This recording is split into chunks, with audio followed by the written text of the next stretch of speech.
রথযাত্রার পূর্ববর্তী গুরুত্বপূর্ণ দিনসমূহ। স্নান পূর্ণিমা 12ই জুন 2025। এই দিনে জগন্নাথ, বলরাম ও সুভদ্রাকে 108 পাত্র পবিত্র জল দিয়ে স্নান করানো হয়। এটি রথযাত্রার প্রস্তুতির সূচনা হিসেবে বিবেচিত। অনাবাসরা 13 থেকে 26 জুন 2025। স্নান পূর্ণিমার পরবর্তী 15 দিন দেবতারা গোপনে থাকেন, যা তাদের বিশ্রাম ও চিকিৎসার প্রতীক। এই সময় মন্দির দর্শন বন্ধ থাকে। গুন্ডিচা মার্জনা 26শে জুন 2025। রথযাত্রার আগের দিন গুন্ডিচা মন্দির পরিষ্কার করা হয়, যা দেবতাদের আগমনের প্রস্তুতি হিসেবে পালন করা হয়। রথযাত্রার পরবর্তী গুরুত্বপূর্ণ দিনসমূহ।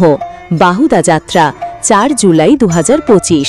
দেবতারা গুন্ডিচা মন্দির থেকে ফিরে আসেন। এই দিনে রথযাত্রার মহিমা পুনরায় উদযাপিত হয়। সুনাবেশ 5 জুলাই 2025। দেবতাদের সোনালী অলঙ্কারে সজ্জিত করা হয়। এটি রথযাত্রার একটি বিশেষ আকর্ষণ। নীলাদ্রি বিজয় 5 জুলাই 2025। দেবতারা মন্দিরে ফিরে আসেন এবং দেবী লক্ষ্মী তাদের রসগোল্লা প্রদান করেন, যা তাদের পুনর্মিলনের প্রতীক। রথযাত্রা একটি ধর্মীয় ও সাংস্কৃতিক মহোৎসব, যা ভক্তদের জন্য আধ্যাত্মিক আনন্দের উৎসব। আপনি যদি এই উৎসবে অংশগ্রহণ করতে চান, তবে স্থানীয় মন্দির বা ধর্মীয় সংস্থার সঙ্গে যোগাযোগ করে বিস্তারিত তথ্য সংগ্রহ করতে পারেন। তাৎপর্য: বলা হয়, রথযাত্রার বিশেষ তাৎপর্য রয়েছে।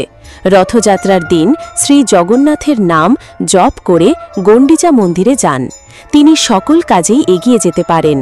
শুধু তাই নয়, রথের দড়ি ধরে যিনি টান দেন, তার মনে সমস্ত ইচ্ছা পূরণ হয়।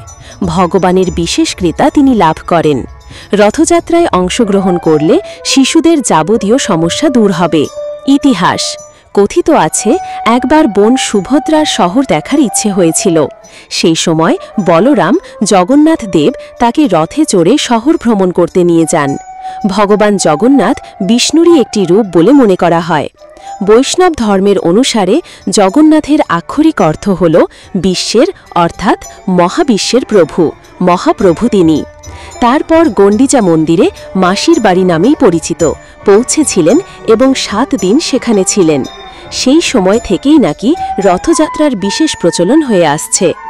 জগন্নাথ মন্দিরে পবিত্র 4 ধামের মধ্যে অন্যতম একটি তীর্থস্থান। হিন্দু ধর্মে 4 ধামের যাত্রা অত্যন্ত শুভ বলে মনে করা হয়। তারপর থেকেই রথযাত্রা বের হয়।